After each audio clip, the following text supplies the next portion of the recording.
ओम श्री कृष्णाय वयम नमः। श्रीमद् भगवद गीता। आज सोमवार 26 अक्टूबर 2020, द्वितीय अश्विनी मास, शुक्ल पक्ष, तिथि दशमी। हम तीसरा अध्याय कर रहे थे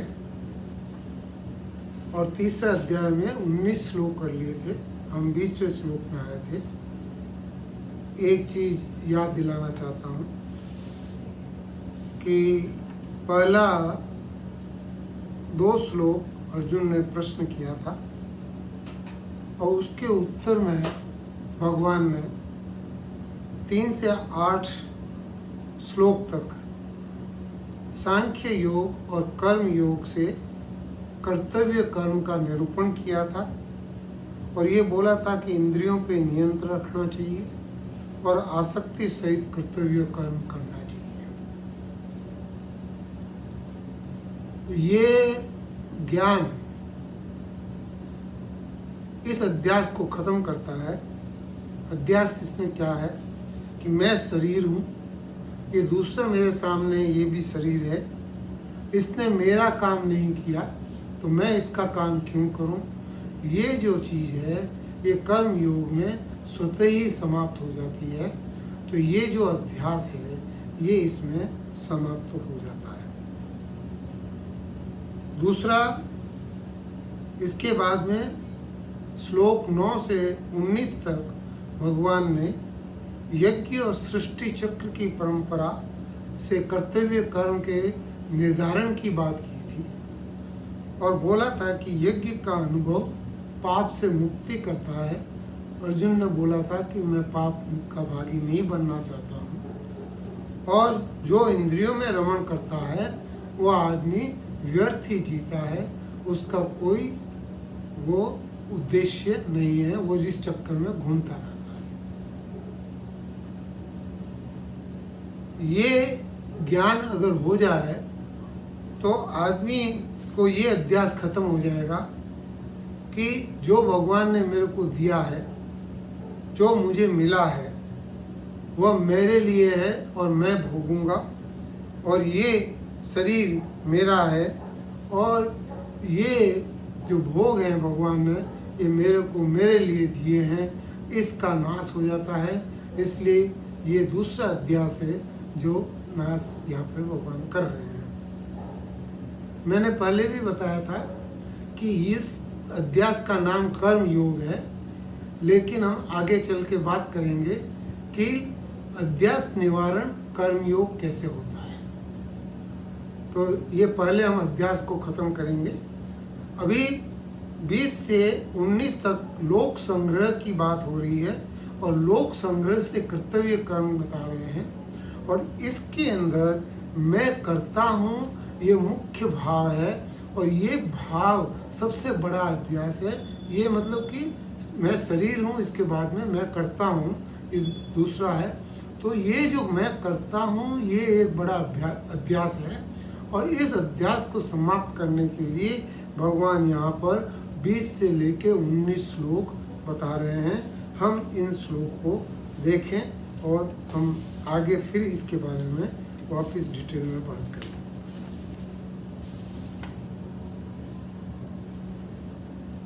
20वां श्लोक। कर्मण्ये संसेधिं आस्थिता जनकादय लोक संग्रहमेवापि संपश्यन् तुमारसी। पहले तो अर्थ को थोड़ा समझ लें। यहाँ पर भगवान बता रहे हैं जनकादय, राजा जनक, संसिद्धिम आस्थिता, जो महापुरुष परम सिद्धि को प्राप्त हुए हैं। जनकादय जनक भी परम सिद्धि को प्राप्त हुए थे। तो बोले कि ये जो सब परम सिद्धि को प्राप्त हुए हैं ये लोक संग्रह को देखते हुए, ये लोक संग्रह के माध्यम से लोक संग्रह के माध्यम से कर्म करने से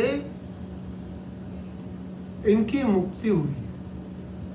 तो ये जो चीज हमको समझनी है, दो चीजें समझनी है यहाँ पर, एक तो जनकादय और एक हमको समझना है कर्तव्य, ये लोक संग्रह। लोक संग्रह पहले हम समझ लें कि मनुष्य लोक में, राम सुखदास जी कहते हैं कि मनुष्य लोक की, उसमें रहने वाले प्राणियों और शास्त्रों की मर्यादा के अनुसार समस्त प्राणियों का आचरण करवाना या जीवन निर्वाह मात्र, ये कर लोक संग्रह है। सारे लोग एक मर्यादा में रह के अगर काम करते हैं तो इसको लोक संग्रह बोला गया है। दूसरा उन्होंने बताया कि लोगों को असत्य से विमुख करके सत्य के सम्मुख करने के लिए निस्वार्थ भाव से जो कर्म किया जाता है वो लोक संग्रह कहलाएगा। राम सुखदास जी आगे ये भी बोलते हैं कि कोई भी कर्तव्य कर्म छोटा नहीं या बड़ा नहीं होता है। देश काल परिस्थिति अवसर वर्ण आश्रम संप्रदाय आदि के अनुसार जो कर्तव्य कर्म सामने आ जाए वो कर्म बड़ा होता है और उसको हमको पहले कर देना चाहिए। क्यों कर देना चाहिए, क्यों ये बता रहे हैं, उसका कारण भी बता रहे हैं। किसी भी मनुष्य का जीवन दूसरों की सहायता के बिना नहीं चल सकता है। शरीर माता पिता से मिलता है, विद्या योग्यता शिक्षा आदि गुरुजनों से मिलती है। जो अन्न आप ग्रहण करते हैं वो दूसरों द्वारा उत्पन्न किया जाता है। जो वस्त्र आप पहनते हैं ये दूसरों द्वारा बनाए जाते हैं। जिस मकान में आप रहते हैं जिसका निर्माण भी दूसरों के द्वारा किया गया है, और जिस सड़क पर आप चलते हैं वो भी दूसरों के द्वारा की गई है, और आदि आदि इस प्रकार अनेक चीज़ें हैं जो आप दूसरों की हुई चीज़ों का सदुपयोग कर रहे हैं और दूसरों के उससे सदुपयोग कर रहे हैं। तो ये जो आपका जीवन है ये दूसरों का कर्जदार है, दूसरों का ऋणी है। मनुष्य के जीवन दूसरों के ऊपर आश्रित है, अतः हर एक मनुष्य पर दूसरे का ऋण है, जिसे उतारने के लिए यथाशक्ति दूसरों की निस्वार्थ भाव से सेवा और हित करना चाहिए। तो ये जो है ये यहाँ पर लोक संग्रह का बताया है। हम आगे चल के देखते हैं कि आदि शंकराचार्य जी ने क्या कहा है। वो कहते हैं कि जो भी तू प्रारब्ध कर्म के अधीन है, इसलिए तुझे लोक संग्रह की तरफ देखकर, प्रारब्ध कर्म किस किस का ऋण है हमको नहीं पता है, देखकर भी, अर्थात लोगों की उल्टे मार्ग में जाने की, जो लोग उल्टे मार्ग में जा रहे हैं उनकी प्रवृत्ति, देखो ये संसार में प्रवृत्ति और निवृत्ति दो मार्ग है, एक सन्यासी का मार्ग है, एक ग्रस्त का मार्ग है। तो जो ग्रस्त के मार्ग हैं इनको ज्ञान नहीं होने के कारण, ज्ञान पूरा नहीं होने के कारण ये कभी कभी गलत रास्ते पे चले जाते हैं। इनको सही रास्ते पे लाने के लिए लोक संग्रह की आवश्यकता पड़ती है। प्रवृत्ति का निवारण करना लोक संग्रह है, और इस लोक संग्रह रूपी प्रयोजन को देखते हुए भी कर्म को करना चाहिए। इसलिए जो श्रेष्ठ लोग हैं इनको ऐसे कर्म करने चाहिए। कैसे? इन लोगों को गलत रास्ते पे नहीं जाएं। अब थोड़ा सा और हम इसको विवेचन करके देखते हैं, इसके ऊपर थोड़ा समझते हैं कि क्या है। 14वें अध्याय में तीनों गुणों के बारे में बताया है। प्रकृति माया के तीनों गुण, सत्व रजस और तम के बारे में बताया है। सत्व गुण के अंदर भी संग चाहिए, रजस गुण के अंदर भी संग चाहिए, लेकिन तम गुण के अंदर चूंकि उसका स्वरूप बोलते हैं कि वैसा ही है जैसा कि बंधन है, प्रमाद आलस्य निंद्रा ये बंधन है, और उसका स्वरूप भी प्रमाद आलस्य निंद्रा है। इसलिए जो तमोगुण में होते हैं उनका संगठन अपने आप ही बन जाता है। ये जो संगठन है मनुष्य लोकों में, मनुष्य लोक में पर्टिकुलरली मनुष्य लोक में जो संग्रह है, ये संग्रह बहुत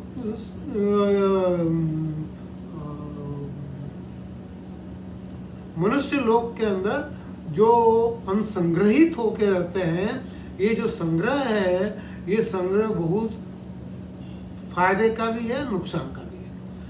तम गुण और रजस के कुछ हिस्से में ये नुकसान करता है, लेकिन रजस के कुछ दूसरे हिस्से में और सत्व में ये फायदा करता है। तो रजस के अंदर भी संग करना पड़ता है और सत्व में भी संग करना पड़ता है। रजस में क्या है कि लोग काम करते हैं, आजकल जैसे फैक्ट्रियां हैं, स्कूल हैं, गवर्नमेंट है, ये है वो है, तो जहाँ जहाँ भी लोग बाग हैं जो काम करते हैं, ये काम करके जब संगठित होकर काम करते हैं, तो ये जो संगठित होना ये लोक संग्रह है। और ये संगठित होकर जब काम करते हैं तो इस काम को ठीक से कर पाते हैं। ऐसे ही सात्विक में है, लेकिन सात्विक और रजस के अंदर फर्क है। रजस में कर्म की आसक्ति से लोग इकट्ठे होते हैं। एक फैक्ट्री में काम कर रहे हैं, वो सारे लोग इकट्ठे होते हैं, तो जो जो लोग जहाँ जहाँ काम करते हैं वो उसके हिसाब से इकट्ठे होते हैं और वो काम की बात करते हैं, और काम के हिसाब से तो उनके अंदर राग होती है, तृष्णा होती है, आसक्ति होती है, और उसके हिसाब से वो काम करते हैं, लेकिन उनमें भी संगठन की जरूरत पड़ती है। ऐसे ही सत्व के जो लोग होते हैं वो इंडिविजुअल होते हैं। सत्व में जो भी लोग होते हैं वो इंडिविजुअल होते हैं, लेकिन इनको भी ये प्रकाशक है, क्योंकि ये गुणातीत के पास में है, इसलिए प्रकाश है। और प्रकाश होने के कारण इनका जो स्वभाव जो है वो निर्विकार का स्वभाव होता है। और ये लेकिन इनमें भी सुख और आसक्ति, ये विकार इनमें भी आ जाता है। तो ये सुख की कामना और आसक्ति, इसके कारण इनके अंदर प्रॉब्लम होती है। लेकिन इनको भी संगठित रखना है, क्योंकि बहुत जल्दी असत की तरफ जा सकते हैं। तो असत की तरफ नहीं जाके सत की तरफ जाना, ये यहाँ संगठन का मतलब है। और इसी संगठन को लोक संग्रह बोला है कि जो सात्विक लोग हैं वो सात्विक प्रवृत्ति के अंदर रहे और वो असत की तरफ नहीं जाए, क्योंकि देखिए सुख मिलता है और सुख के कारण या आसक्ति के कारण वो असत की तरफ जा सकते हैं। तो उसको सत की तरफ रखने के लिए ये जो लोग काम करते हैं, ये महापुरुष और श्रेष्ठ लोग जो हैं, इनको बोला गया है कि ये इसमें काम करें। इसमें एग्जाम्पल दिए जनक देखिए। जनक, राजा जनक अश्वपति, वो राजा थे, लेकिन फिर भी वो कृषि का और सारा काम करते थे। और कृषि के अंदर बहुत उन्होंने विशेषताएं ग्रहण की, लोगों का प्रोडक्शन बढ़ाया, अन्न का प्रोडक्शन बढ़ाया, लोगों को बताया कैसे करना है। उन्होंने जैसे बताया वैसे लोगों ने किया। तो ये जो कहलाता है ये लोक संग्रह है। आप समझिए कि समय समय पर अगर आप हिस्ट्री को उठा के देखेंगे तो समय समय पर ऐसे कई लोग हुए हैं जिन्होंने ऐसा काम किए हैं। जैसे कि आप देखिए हमारे आज़ादी के टाइम कितने महापुरुष लोग हुए, महात्मा गांधी, सुभाष चंद्र बोस। आप देखिए उस समय के एक एक लाला लाजपत राय, अंबेडकर, इन जितने भी लोगों को जो राष्ट्रपति वगैरह बने, राधा कृष्णन, राजेंद्र प्रसाद, इन लोगों के ऊपर एक विशेष प्रभाव था। और ये जो विशेष प्रभाव था, उसी प्रभाव से ये सारे इकट्ठे हुए, संगठित हुए, और ये लोक संग्रह कहलाया। और इस लोक संग्रह से हमको आज़ादी मिली। ऐसा भी नहीं, इसके पहले भी जब बहुत भारत पे अटैक होते थे तो उस समय राजा लोग ये हालांकि अलग अलग थे, लेकिन फिर भी इन्होंने बहुत बड़े युद्ध किए हैं। महाराणा प्रताप, रानी झांसी, मराठा, बहुत ऐसे बहुत सारे एग्जाम्पल हैं जहाँ पर उन्होंने लोक संग्रह करके और उन्होंने अपना बड़ा बड़ा काम उन्होंने किया।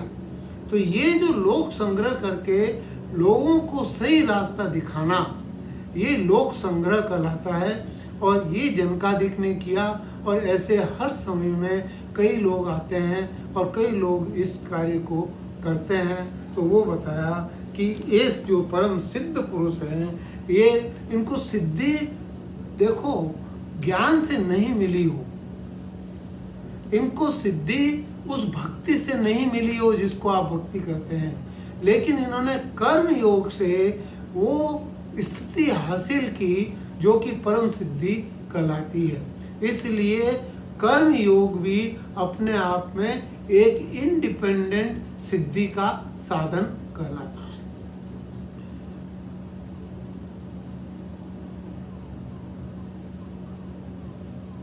इसलिए ये समझ, राजा जनक जैसे अनेक महापुरुष जो भी कर्म के द्वारा परम सिद्धि को प्राप्त हुए थे, इसलिए लोक संग्रह को देखते हुए तू भी हे अर्जुन, तू भी निष्काम कर्म से, निष्काम भाव से कर्तव्य कर्म कर।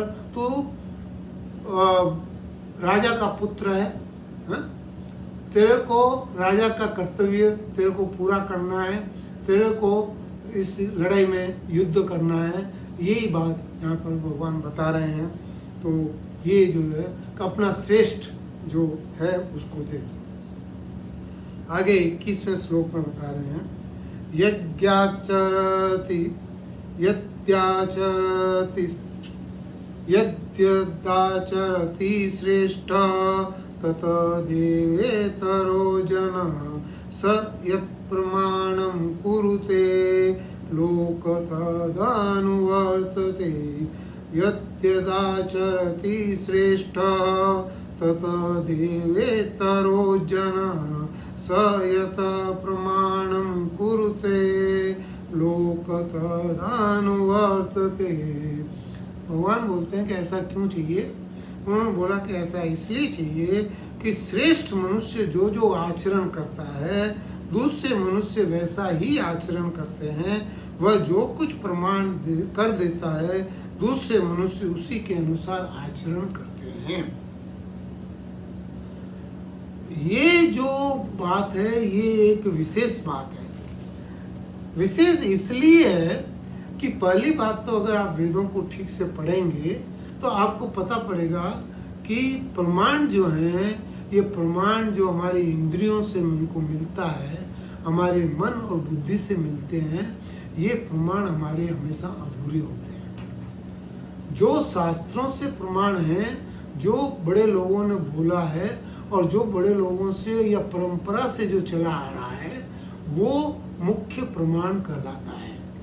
और इसी के अनुसार समय अनुसार श्रेष्ठ आदमी जो आचरण करता है, वो आचरण भी एक प्रमाण हो जाता है।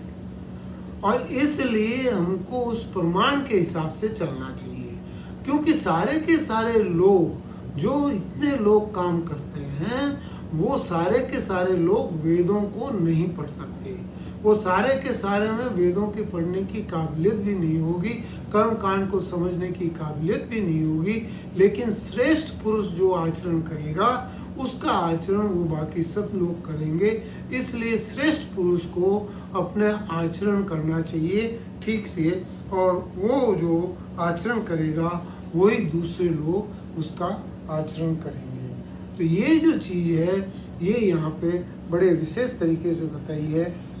शंकराचार्य जी बोलते हैं, श्रेष्ठ पुरुष जो जो कर्म करता है, अर्थात प्रधान मनुष्य, लीडर, जिस जिस कर्म को बरतता है, दूसरे लोग उसके अनुयायी होकर उस कर्म को आचरण करते हैं। तथा श्रेष्ठ पुरुष जिस जिस लौकिक या वैदिक प्रथा को प्रमाणिक मानता है, जिसको प्रमाणिक मान के वो जैसे वो पूजा करेगा, जैसे वो दूसरों के साथ व्यवहार करेगा, तो लोग उसी के अनुसार चलते हैं, अर्थात उसी को प्रमाण मानते हैं। तो ये एक बड़ी विशेष बात है।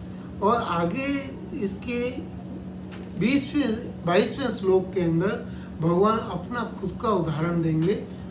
आज समय अभी हो गया है, तो हम इसको भी यहीं पर वाणी को विश्राम देते हैं और अगले प्रवचन में हम भगवान की एग्जाम्पल को भी समझने की कोशिश करेंगे कि वो क्या कर रहे हैं और वो कैसे इस बात को समझ रहे हैं। तो ये जो चीज़ है ये हम अगले प्रवचन में देखेंगे। राम।